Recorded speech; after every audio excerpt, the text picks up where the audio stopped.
नमस्कार दोस्तों, आज मैं आपको पौष सोमवार व्रत की कथा सुनाने जा रही हूँ। प्रेम से बोलिए भोलेनाथ की जय हो, पार्वती माता की जय हो, गणेश भगवान की जय हो। आर्या व्रत में चित्रवर्मा नाम के एक राजा रहते थे। वह दुष्टों को दंड देने के लिए यमराज के समान समझे जाते थे। वे धर्म मर्यादाओं के रक्षक, कुमार्गगामी पुरुषों को दंड देकर राह बनाने वाले, समस्त यज्ञों का अनुष्ठान करने वाले और शरणार्थियों की रक्षा करने में समर्थ थे। भगवान शिव और भगवान विष्णु में उनकी बहुत ही भक्ति थी। राजा चित्रवर्मा ने अपने परम पराक्रमी पुत्रों को पाकर अंत में एक सुंदर रूप वाली कन्या प्राप्त करी। एक दिन राजा जातक के लक्षण जानने वाले श्रेष्ठ ब्राह्मणों को बुलाकर कन्या के जन्म कुंडली का भावी भविष्य पूछा। तब उन ब्राह्मणों में से एक बहुत विद्वान ब्राह्मण ने कहा कि महाराज, यह कन्या श्री मंदनी नाम से प्रसिद्ध होगी। यह भगवती उमा की भांति मंगलमयी, दमयंती की भांति परम सुंदरी और सरस्वती के समान सब कलाओं को जानने वाली तथा लक्ष्मी की भांति अत्यंत सद्गुणों से शोभित होगी। यह 10,000 वर्षों तक अपने स्वामी के साथ आनंद भोगेगी और 8 पुत्रों को जन्म देकर उत्तम सुख का उपभोग करेगी। उसके बाद एक दूसरे ब्राह्मण ने कहा, यह कन्या 14वें वर्ष में विधवा हो जाएगी। यह ब्रज आघात के समान दारूद वचन सुनकर राजा 2 घड़ी तक चिंता में डूबे रहे। उसके बाद सब ब्राह्मणों को विदा करके राजा सब कुछ भाग्य के अनुसार ही मिलता है ऐसा समझकर चिंता छोड़ दिया।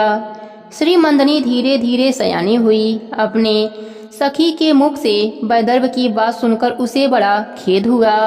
उसने चिंतामग्न होकर यज्ञकर्ता की मुनि की पत्नी मैत्रेयी से पूछा, माताजी, मैं आपकी चरणों की शरण में आई हूँ। मुझे सौभाग्य बढ़ाने वाले सत्कर्मों का उपदेश दीजिए।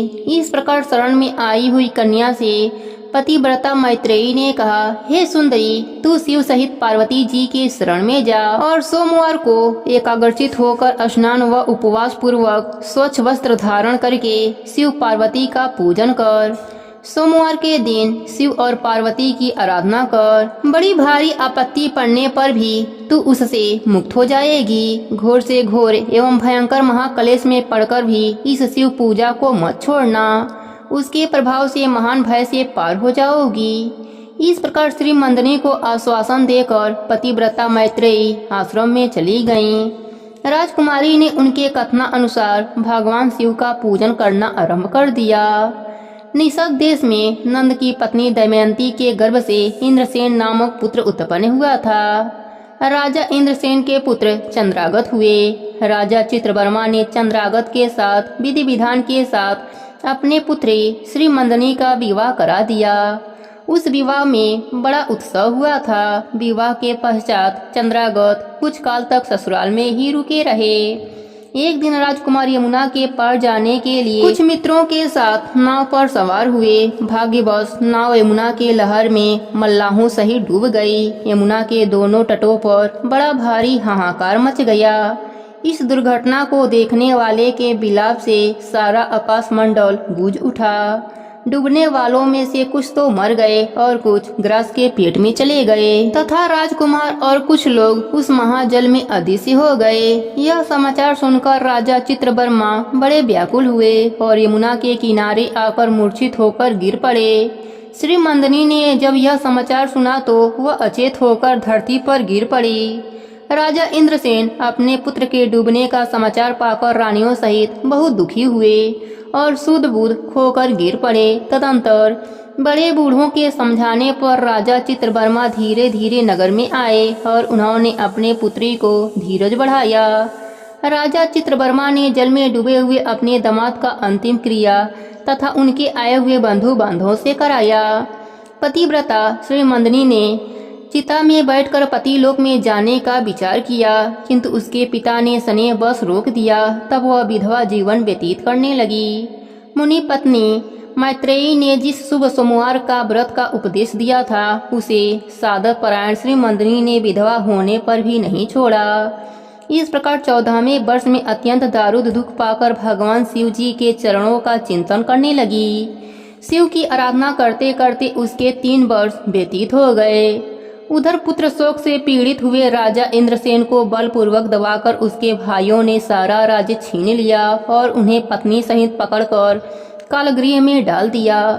इंद्रसेन के पुत्र यमुना में डूबने के बाद नीचे नीचे गहराई में उतरने लगे। बहुत नीचे जाने पर उन्होंने नागों को जल क्रीड़ा में निमग्न देखा।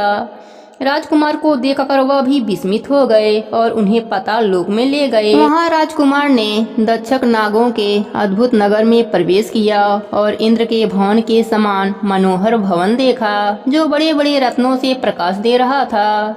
भगवान सूर्य के समान दक्षक नाग को सभा में विराजमान देख राजकुमार ने प्रणाम किया और हाथ जोड़कर खड़े हो गए। दक्षक के तेज से उनके नेत्र चौखड़िया रहे थे। नागराज ने राजकुमार को देखकर उन नागिनों से पूछा, यह कौन है और कहां से आया है? उन्होंने उत्तर दिया, हमने इसे यमुना जल के भीतर देखा है। इसका परिचय न जानने के कारण इसे आपके पास लाए हैं। तब दक्षक ने राजकुमार से पूछा, तुम किसके पुत्र हो? कौन सा तुम्हारा नगर है और यहाँ पर तुम्हारा कैसे आगमन हुआ है? राजपुत्र ने कहा, भूमंडल में निषेध नाम से प्रसिद्ध एक नगर है। उसके स्वामी राजा नल महायशस्वी हैं। उनके पुत्र इंद्रसेन हुए और इंद्रसेन का पुत्र मैं हुआ। मेरा नाम चंद्रागत है। मैं अभी विवाह करके ससुराल में ही रुका था और यमुना जी के जल में विहार करता हुआ दैव की प्रेरणा से डूब गया। यह नाग कन्याएं मुझे आपके पास लाई हैं। पिछले जन्म के पुण्य से मैंने आपके दर्शन किया है। आज मैं धन्य हो गया। मेरे माता पिता कृतार्थ हो गए क्योंकि आपने दया करके मेरी ओर देखा और मुझसे वार्तालाप किया। इस प्रकार अत्यंत मनोहर उदारता पूर्वक वचन सुनकर दक्षक ने कहा, राजकुमार तुम भय ना करो, धैर्य रखो और बताओ संपूर्ण देवताओं में किसकी पूजा करते हो? राजकुमार ने कहा, जो संपूर्ण देवों में महादेव कहे जाते हैं उन्हीं उमापति भगवान शिव जी का मैं पूजा करता हूँ, जो विधाता के भी विधाता, कारक के भी कारण और तेजो में सर्वोपरि हैं। वह भगवान शंकर मेरे द्वारा पूजित होते हैं। राजकुमार की यह बात सुनकर दक्षक का चित्त प्रसन्न हो गया। उनके हृदय में महादेव जी के प्रति रुदन भक्ति भाव का उदय हो आया और वह उससे इस प्रकार बोले, राजन तुम्हारा कल्याण हो। मैं तुम पर बहुत प्रसन्न हूँ क्योंकि तुम बालक होकर भी सर्वकृत शिव तत्व को जानने वाले हो। देखो यह रत्न महल लोक है। यहाँ मनोहर नेत्रों वाली युक्तियाँ हैं। यहाँ मनोवांछित मनोकामना पूर्ण करने वाले कल्प वृक्ष हैं तथा यह अमृत रूपी जल है। यहाँ मृत्यु का दारुद भय नहीं है। बुढ़ापा और रोग से यहाँ कोई भी पीड़ित नहीं है। तुम इच्छा अनुसार यहाँ रुको और यथा योग्य सुख का भोग करो। नागराज के ऐसा कहने पर राजकुमार हाथ जोड़कर बोले, नागराज मैंने समय पर विवाह किया है। मेरी पत्नी उत्तम व्रत का पालन करने वाली और शिव पूजा परायण है और मैं अपने माता पिता का इकलौता पुत्र हूँ। वह सब लोग इस समय मुझे मरा हुआ मानकर महान शोक से गिर रहे होंगे। अतः मुझे किसी भी प्रकार से अधिक समय तक यहाँ नहीं ठहरना चाहिए। आप कृपा करके मुझे उसी मनुष्य रूप में पुनः पहुँचा दीजिए। नागराज दक्षक ने कहा, राजकुमार तुम जब जब मुझे याद करोगे तब तब तुम्हारे सामने मैं प्रकट हो जाऊंगा। ऐसा कहकर उन्होंने राजकुमार को एक सुंदर अस्त्र भेंट किया जो इच्छा के अनुसार चलने वाला था। अनेक प्रकार के दीपों समूहों और लोकों में उसकी अप्रत्यक्ष गति थी। इसके सिवा राजकुमार को रत्नों का आभूषण, दिव्य वस्त्र एवं दिव्य अलंकार भेंट किया। उनकी सहायता के लिए सारी व्यवस्था करने के बाद दक्षक ने उन्हें विदा किया। राजकुमार उस घोड़े पर सवार होकर निकले और थोड़ी ही देर में यमुना के जल से बाहर आकर उस दिव्य अश्व पर चढ़े हुए ही नदी के रमणीय तट पर घूमने लगे। उसी समय पतिव्रता श्री मंदनी अपनी सखियों से घिरी हुई वहां स्नान करने के लिए आई। उसने यमुना के तट पर राजकुमार को भ्रमण करते हुए देखा। दिव्य अश्व पर आरूढ़ हुए अपूर्व आकार वाले उन राजकुमार को देखकर वह उन्हीं की ओर दृष्टि लगाई खड़ी हो गई। उसे देखकर चंद्रागत ने भी मन ही मन विचार किया, जान पड़ता है इसे कभी मैंने देखा है। तत्पश्चात वह घोड़े से उतरकर नदी के किनारे आ बैठे और उस सुंदरी को बुलाकर समीप बैठाकर पूछा, तुम कौन हो, किसकी स्त्री हो और किसकी कन्या हो? श्री मंदनी लज्जावश स्वयं कुछ न बोल सकी। तब उसकी सखियों ने सारी बातें बताई। इसका नाम श्री मंदनी है। यह निषेध राज इंद्रसेन की पुत्र बधू, युवराज चंद्रागत की रानी तथा महाराज चित्रवर्मा की पुत्री है।